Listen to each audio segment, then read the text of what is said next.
भारत के दर्रों को लेकर विस्तृत चर्चा करेंगे, जिसमें हम ये देखेंगे कि जो भारत के दर्रे हैं उनकी अवस्थिति क्या है, वे किस राज्य में और किस हिमालय श्रेणी में स्थित है, और साथ ही हम उनकी विशेषताओं को भी देखेंगे कि किस दर्रे की क्या विशेषता है। दर्रों से जो क्वेश्चन आते हैं हमारे पीसीएस एग्जाम में, तो उनको लेकर अक्सर ये देखा जाता है कि कौन सा दर्रा किस राज्य में स्थित है, इस तरीके से हमको क्वेश्चन देखने को मिलते हैं। लेकिन जब हर चीज में परिवर्तन आ रहा है तो यहाँ से बनने वाले प्रश्नों में भी परिवर्तन आया है। पहले जो प्रश्न थे वो पर्टिकुलर कौन सा दर्रा किस राज्य में स्थित है इस तरीके से आते थे, लेकिन अब हमको क्वेश्चन यहाँ से किस प्रकार से देखने को मिलते हैं कि कौन सा दर्रा किस पर्वत श्रेणी या हिमालय की किस श्रेणी में स्थित है। ठीक है, तो इन सब चीजों को ध्यान रखते हुए हम हमारे आज के टॉपिक को क्लियर करेंगे। तो चलिए हम स्टार्ट करते हैं भारत के दर्रे।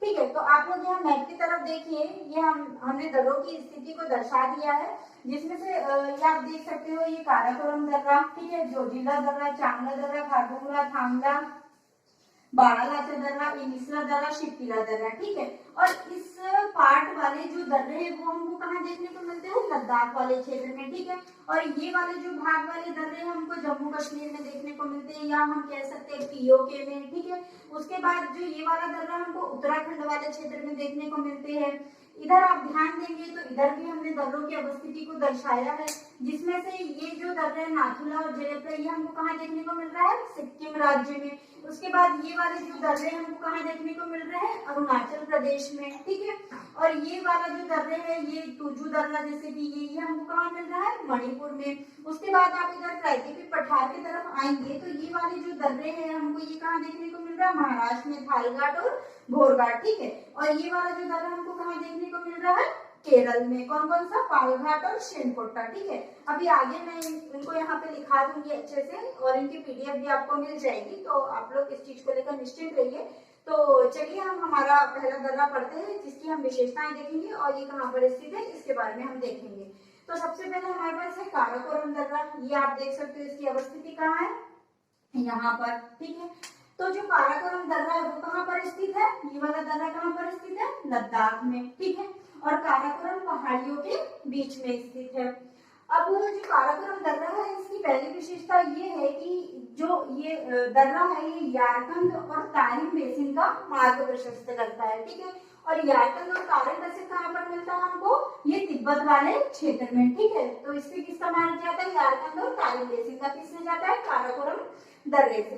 अब आगे देखिए, ये जो काराकोरम दर्रा है इसकी अगली विशेषता ये है कि ये भारत का सबसे ऊंचा दर्रा है। ठीक है, भारत का सबसे ऊंचा दर्रा कौन सा है, काराकोरम दर्रा, और इसकी ऊंचाई कितनी है, 5664 मीटर। ठीक है, अब आगे हम चलते हैं जोजिला दर्रे की तरफ। ये देखिए ये इसकी अवस्थिति है यहाँ पर। ठीक है, तो जो जोजिला दर्रा है वो जास्कर श्रेणी में स्थित है। जब हम पर्वत श्रेणियां पढ़े थे तब मैंने आपको बताया था कि जो ट्रांस हिमालय है उसकी चार श्रेणियां हैं। ठीक है, एक यहाँ पर हमको मिलती काराकोरम श्रेणी, फिर बीच में लद्दाख श्रेणी और फिर जास्कर श्रेणी, इधर हमको कैलाश श्रेणी मिलती है। ठीक है, तो ये तीन श्रेणियों में से इसकी जो जास्कर श्रेणी है उसमें कौन सा दर्रा स्थित है, जोजिला दर्रा। ठीक है, और जोजिला दर्रा की विशेषता क्या है कि ये श्रीनगर से लेह का मार्ग बनाता है। ठीक है, लेह हमको इस वाले क्षेत्र में पड़ेगा, लद्दाख वाले क्षेत्र में, और श्रीनगर हमको कहाँ पड़ेगा, यहाँ जम्मू कश्मीर में। ठीक है, तो इस दर्रे से क्या होता है, लेह और लद्दाख का मार्ग बनता है। ठीक है, अब आगे हम चले बुर्जिला दर्रे की तरफ। ये आप देख सकते हो यहाँ पर, ये इसकी अवस्थिति है। तो बुर्जिला दर्रा की विशेषता क्या है, ये इसकी विशेषता है कि ये श्रीनगर और गिलगित को जोड़ता है। ठीक है, कौन सा दर्रा जोड़ता है, श्रीनगर और गिलगित को बुर्जिला दर्रा जोड़ता है। और ये कश्मीर और मध्य एशिया के बीच, कौन सा, बुर्जिला दर्रा कश्मीर और मध्य एशिया के बीच आवागमन का पारंपरिक मार्ग है। अर्थात ये है कि जो बुर्जिला दर्रा है वहां से भारत और मध्य एशिया के बीच बहुत पहले से रास्ता बना हुआ है। ठीक है, यहाँ मतलब जो व्यापार के लिए आवाजाही होती है, आवागमन होता है, अन्य चीजों के लिए भी वो कहाँ से होती है, बुर्जिला दर्रे से। किसके लिए, भारत और मध्य एशिया के बीच में। ठीक है, अब पीर पंजाल दर्रे के बारे में देखिए, ये यहाँ आप देख सकते हो इसकी अवस्थिति, ये है पीर पंजाल दर्रा। ठीक है, तो जो पीर पंजाल दर्रा है वो हमको कहाँ नजर आ रहा है, जम्मू कश्मीर में। इधर आपको पता ही है, मैप में जब हमने पहला हमारा भारत का परिचय देखा था तब आपने अवस्थिति को अगर समझा होगा तो आपको भी समझ में आ जाएगा कि यह वाला क्षेत्र कौन सा है, जम्मू कश्मीर वाला क्षेत्र। ठीक है, तो जो पीर पंजाल दर्रा है वो कहाँ पर स्थित है? जम्मू कश्मीर में, ठीक है। और इसकी विशेषता ये है कि ये कुलगांव से कोठी जाने का मार्ग प्रशस्त करता है। कौन? पीर पंजाल दर्रा, ठीक है। अब आगे हम आए बनिहाल दर्रे के पास। तो बनिहाल दर्रा हमको कहाँ नजर आ रहा है? यहाँ पर, ठीक है। ये वाली स्थिति आप देख सकते हो। बनिहाल दर्रा कहाँ है? यहाँ पर स्थित है।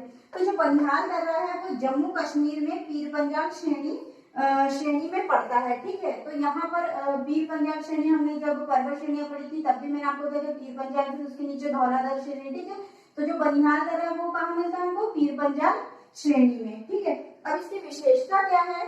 तो जो बनिहाल दर्रा है वो जम्मू से श्रीनगर जाने का मार्ग बनाता है, ठीक है। ये क्या करता है? जम्मू से श्रीनगर जाने का मार्ग बनाता है। और जो जवाहर सुरंग है, इसका नाम तो सभी ने सुना ही होगा, ठीक है। तो जो जवाहर सुरंग है वो कहाँ पर स्थित है?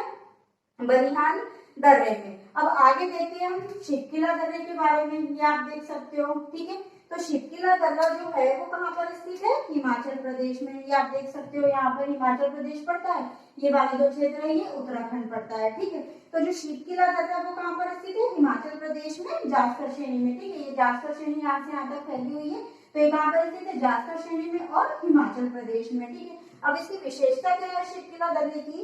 तो जो शिवकिला दर्रा है वो शिमला को तिब्बत से जोड़ता है, ठीक है। इधर वाला भाग हमको तिब्बत ही पड़ता है, इधर वाला भाग यहाँ पे हमको शिमला पड़ता है, ठीक है। तो ये क्या करता है? शिमला को तिब्बत से जोड़ता है। और इसकी एक बहुत ही महत्वपूर्ण विशेषता ये है कि जो सतलज नदी है, ठीक है, वो इस दर्रे से बहकर भारत में प्रवेश करती है, ठीक है। कई बार यहाँ से क्वेश्चन आया है कि सतलज नदी किस दर्रे को पार कर भारत में प्रवेश करती है, या सतलज नदी सबसे पहले किस दर्रे में प्रवेश करती है?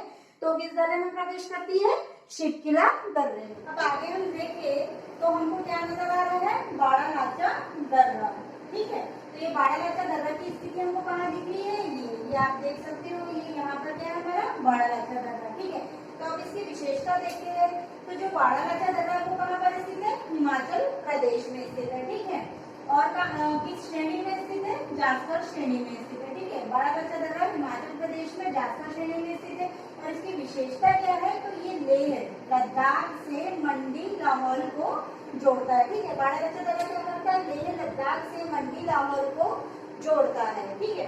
अब आगे देखिए हम रोहतांग दर्रा। तो रोहतांग दर्रा हमको कहाँ नजर आ रहा है?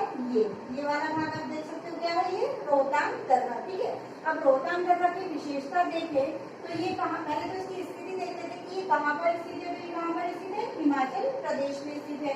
उसके बाद ये किस श्रेणी में स्थित है? तो ये पीर पंजाल श्रेणी में स्थित है, ठीक है। बाड़ालाचा दर्रा किस श्रेणी में था? जासकर श्रेणी में। इस साइड आप देख सकते हो, ठीक है, इधर जासकर श्रेणी पड़ेगी।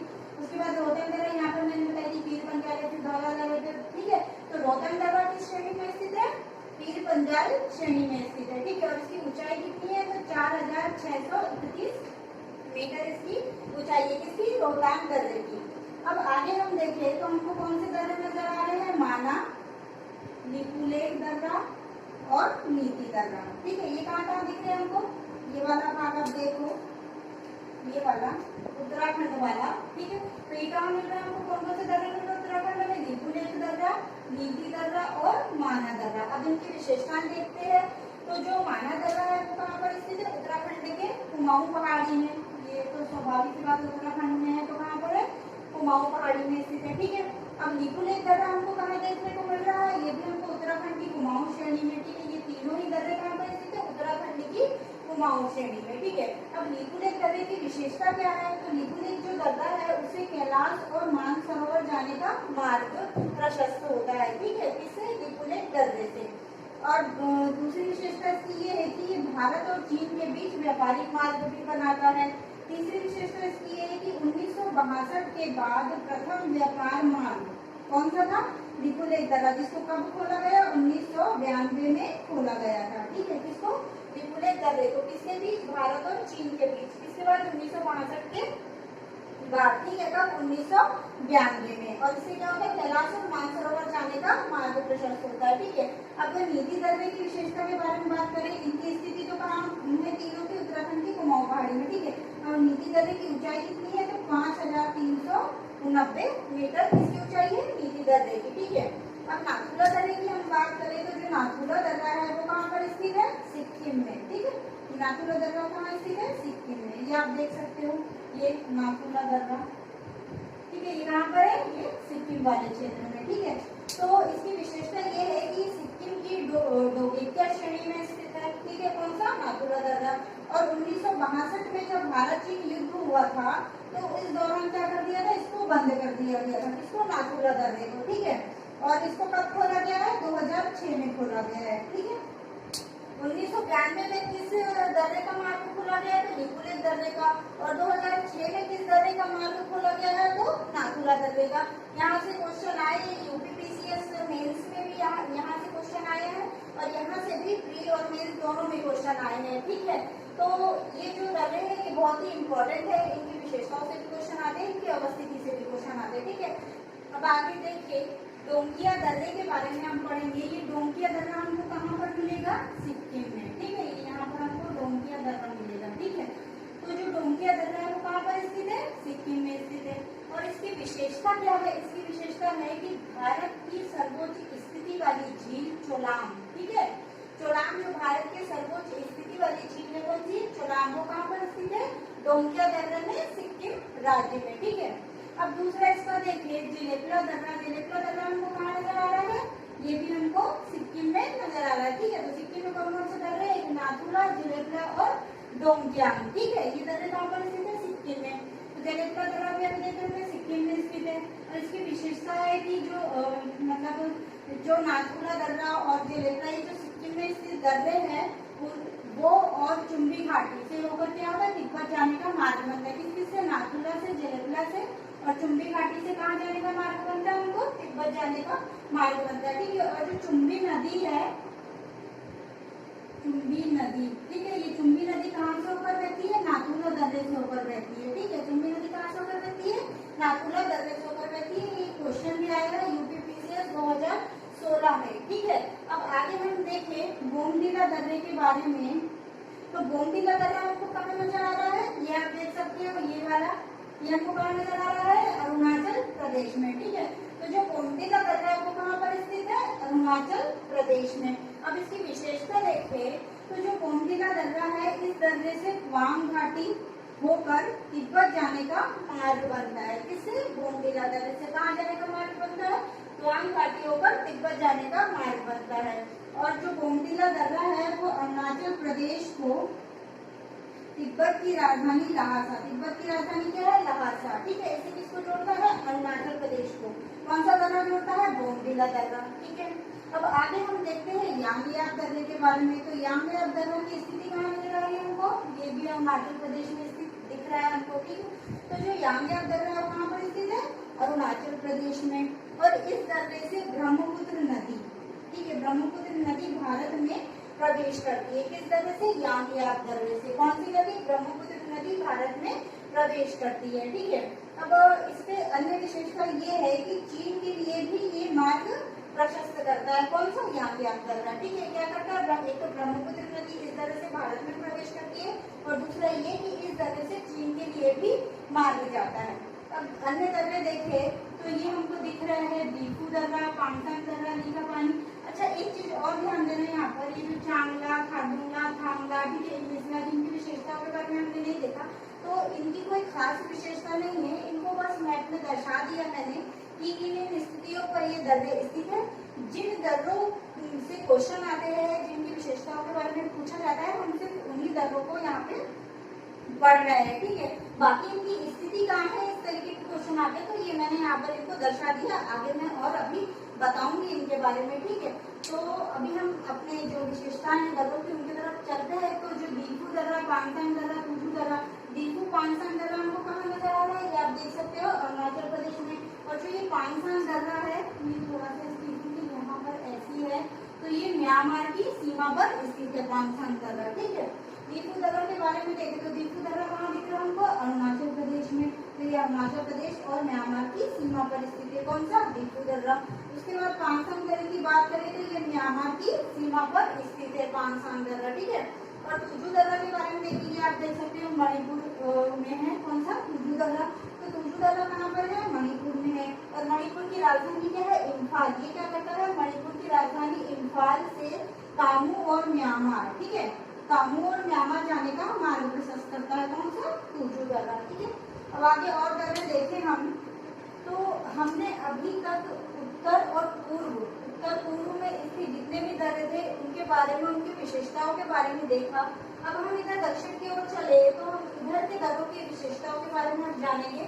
और यहाँ बीच में एक दर्रा स्थित है, मध्य प्रदेश राज्य में कौन सा दर्रा? बुरहानपुर दर्रा। ठीक है, इनकी विशेषताओं के बारे में देख लेते हैं, उसके बाद हम इनकी जिन पहाड़ियों पर स्थित है उसकी ओर जाएंगे। ठीक है, तो अभी देखिए हम ये थालघाट दर्रा आपको यहाँ नजर आ रहा है। थालघाट दर्रा ये कहाँ पर स्थित है? महाराष्ट्र में स्थित है। ठीक है, और किन श्रेणियों में स्थित है? तो ये पश्चिमी घाट श्रेणियों में स्थित है। ठीक है, इधर पश्चिमी घाट पर्वत, उधर पूर्वी घाट पर्वत पड़ता है। ठीक है, तो ये थालघाट दर्रा कहाँ पर स्थित है? महाराष्ट्र में पश्चिमी घाट श्रेणियों पर स्थित है। ठीक है, इसकी ऊंचाई कितनी है? तो 5083 मीटर इसकी ऊंचाई है, किसकी? थालघाट दर्रे की। उसके बाद इसकी विशेषता देखिए तो जो थालघाट दर्रा है वो प्रायद्वीप भारत का बहुत ही प्रमुख और विशेष दर्रा है। ठीक है, और इससे क्या होता है, जो थालघाट दर्रा है उससे मुंबई के लिए सड़क और रेल मार्ग जाता है, किससे? थालघाट दर्रे से। ठीक है, अब आगे देखिए हमको कौन सा दर्रा नजर आ रहा है? बोरघाट दर्रा। इसके बाद हमको कौन सा दर्रा दिख रहा है? ये वाला बोरघाट दर्रा। ठीक है, तो बोरघाट दर्रा भी कहाँ पर स्थित है? ये भी महाराष्ट्र में पश्चिमी घाट श्रेणियों में स्थित है। ठीक है, और इससे क्या होता है, इससे मुंबई से पुणे के लिए सड़क और रेल मार्ग जाता है। ठीक है, थालघाट दर्रे से कहाँ के लिए जा रहा है? मुंबई के लिए सड़क और रेल मार्ग जा रहा है। ठीक है, और बोरघाट दर्रे से मुंबई से पुणे के लिए सड़क और रेल मार्ग जाता है। ठीक है, अब इधर केरल राज्य में आए तो यहाँ पर हमको दो दर्रे देखने को मिलते हैं, एक पालघाट दर्रा और एक शेनकोटे दर्रा। ठीक है, तो जो पालघाट दर्रा है ये कहाँ पर स्थित है? केरल में। अभी मैंने बोला तो इसकी ऊंचाई कितनी है? 305 मीटर। ठीक है, और ये कहाँ पर स्थित है? नीलगिरी और अन्नामलाई पहाड़ी के मध्य में है। ठीक है, कौन सा दर्रा? पालघाट दर्रा कहाँ पर स्थित है? नीलगिरी और अन्नामलाई पहाड़ी के मध्य में स्थित है। ठीक है, उसके बाद हमको कौन सा दर्रा नजर आ रहा है? शेनकोटा दर्रा। तो शेनकोटा दर्रा भी कहाँ स्थित है? केरल में स्थित है, और ये इलायची पहाड़ियों पर स्थित है। ठीक है, शेनकोटा दर्रा कहाँ पर स्थित है? इलायची पहाड़ियों पर स्थित है, और इससे ये क्या करता है? शेनकोटा दर्रा तमिलनाडु को केरल से जोड़ता है। ठीक है, इधर हमको तमिलनाडु पड़ेगा, इधर हमको केरल पड़ेगा। ये शेनकोटा दर्रा क्या करता है? तमिलनाडु को केरल से, ये यहाँ पर तमिलनाडु को केरल से जोड़ता है। ठीक है, अब उसके बाद क्या बचता है हमारा? बुरहानपुर दर्रा। ये कहाँ पर स्थित है? मध्य प्रदेश राज्य में स्थित है और सतपुड़ा श्रेणी पर स्थित है। ठीक है, तो आप देखो बुरहानपुर दर्रा मध्य प्रदेश में रेल और सड़क मार्ग का सतपुड़ा पहाड़ी का ही संकीर्ण भाग है, मतलब कि ये जो दर्रा कहाँ पर स्थित है? सतपुड़ा पहाड़ी पर स्थित है। ठीक है, अब यहाँ तक तो हमारे सभी दर्रों की, जितने भी दर्रों की विशेषताएं हैं जहाँ से क्वेश्चन बनने की संभावना रहती है वो हो चुकी है। अब आगे हम ये देखते हैं कि दर्रों का पर्टिकुलर राज्य वाइज मैं उसको दिखा देती हूँ, और ये किन श्रेणियों पर स्थित है, जैसे ट्रांस हिमालय में स्थित दर्रे, महान हिमालय में स्थित दर्रे, तो ये अभी हम देख लेते हैं आगे। सबसे पहले आप इधर देखो ट्रांस हिमालय में स्थित दर्रे। ठीक है, तो ये वाला जो भाग है ये ट्रांस हिमालय क्षेत्र कहलाता है। तो यहाँ कौन कौन से दर्रे हमको नजर आ रहे हैं? काराकोरम दर्रा, केपसांग दर्रा, लनकला दर्रा, चांगला दर्रा, जारका दर्रा और कुर्दुंगा दर्रा। ये दर्रे कहाँ पर स्थित है? ट्रांस हिमालय में स्थित है। ठीक है, और देखिए ये किस राज्य में स्थित है? तो ये लद्दाख राज्य में स्थित है, क्योंकि इधर वाला जो भाग है वो पूरा लद्दाख वाले क्षेत्र कहलाने लगा है। ठीक है, तो ये जो दर्रे हैं कहाँ पर हमको नजर आएंगे? लद्दाख वाले क्षेत्र में। ठीक है, अब आगे हम देखें बृहद हिमालय में स्थित दर्रे। तो बृहद हिमालय यहाँ से यहाँ तक ये ऐसे चाप की भांति फैला हुआ, ये मैंने पढ़ाया है आपको। तो अब यहाँ इस बृहद हिमालय में कौन कौन से दर्रे स्थित है? तो ये देख लेते हैं। बुर्जिल्ला, ठीक है, आपको यहाँ दिख रहा है ये बुर्जिल्ला दर्रा। ठीक है, उसके बाद बाड़ालाचा दर्रा, शेखीला दर्रा, खांगला दर्रा, माना दर्रा, नीति दर्रा, लिपुलेख दर्रा, मुलिंगला दर्रा और जरेप्रा दर्रा। ये कहाँ पर स्थित है? बृहद हिमालय में स्थित है। ठीक है, लेकिन इनके राज्य अलग अलग है। ठीक है, तो जो बुर्जिल्ला दर्रा है वो कहाँ पर स्थित है? जम्मू कश्मीर में। ठीक है, बाड़ालाचा, शेखीला ये दर्रे कहाँ पर स्थित है? हिमाचल प्रदेश में। खांगला दर्रा कहाँ पर स्थित है? लद्दाख में। ठीक है, माना, नीति, लिपुलेख, मुलिंगला दर्रा कहाँ पर स्थित है? उत्तराखंड में। अभी हमने दर्रों की विशेषताएं भी पढ़ी, उनमें भी हमने पढ़ा, और यहाँ पर भी हम लोग एक बार फ्रेमिंग उसका देख ले रहे हैं। ठीक है, और जरेप्रा दर्रा कहाँ पर स्थित है? सिक्किम में स्थित है। अब लघु हिमालय के दर्रे कौन कौन से है? तो आप यहाँ ध्यान दीजिए, लघु हिमालय के दर्रे क्या है? पीर पंजाल, बनिहाल और रोहतांग। ठीक है, ये जो तीन दर्रे हैं वो किसके? बनिहाल, रोहतांग और पीर पंजाल, ये तीनों दर्रे किसमें स्थित है? लघु हिमालय में स्थित है, ठीक है। लेकिन जिसमें से जो पीर पंजल और बनिहाल दर्रा है वो कहाँ पर स्थित है, वो जम्मू कश्मीर राज्य में स्थित है, ठीक है। और जो रोहतांग दर्रा स्थित है वो कहाँ पर स्थित है, हिमाचल प्रदेश में, ठीक है। रोहतांग दर्रा कहाँ पर है, हिमाचल प्रदेश में। अब उत्तर पूर्वी हिमालय के दर्रे, तो ये तो हमको साफ साफ नजर आ रहा है, ये पूर्वी हिमालय के दर्रे कौन कौन से, बोमडिला, दीफू, पांगसाउ, ठीक है। ये किसके, उत्तर पूर्वी हिमालय के दर्रे हैं। ये कहाँ पर स्थित है, अरुणाचल प्रदेश में, आप देख ही सकते हो वहाँ पर, ठीक है। और जो तुजू दर्रा है वो कहाँ पर स्थित है, मणिपुर में, ये आप यहाँ पे देख ही सकते हैं इसको, ठीक है। तो यहाँ तक हमारे दर्रे समाप्त होते हैं। दर्रों का हमने क्रम देख लिया, उसकी हिमालय श्रेणियों में किसमें उनकी अवस्थिति है वो हमने देख लिया। तो दर्रों का जो हमारा पार्ट है वो यही समाप्त होता है। आप लोगों को अच्छे से समझ में आया होगा, नहीं समझ में आया होगा तो आप 1 से 2 बार वीडियो देखेंगे तो आपको और अच्छे से समझ में आ जाएगा और दर्रे आपको बिल्कुल रट जाएंगे और इनसे जब भी आपके सामने कोई क्वेश्चन आएगा तो गलत नहीं होगा, ठीक है। आज के लिए इतना ही, बाकी का अगले वीडियो में। धन्यवाद।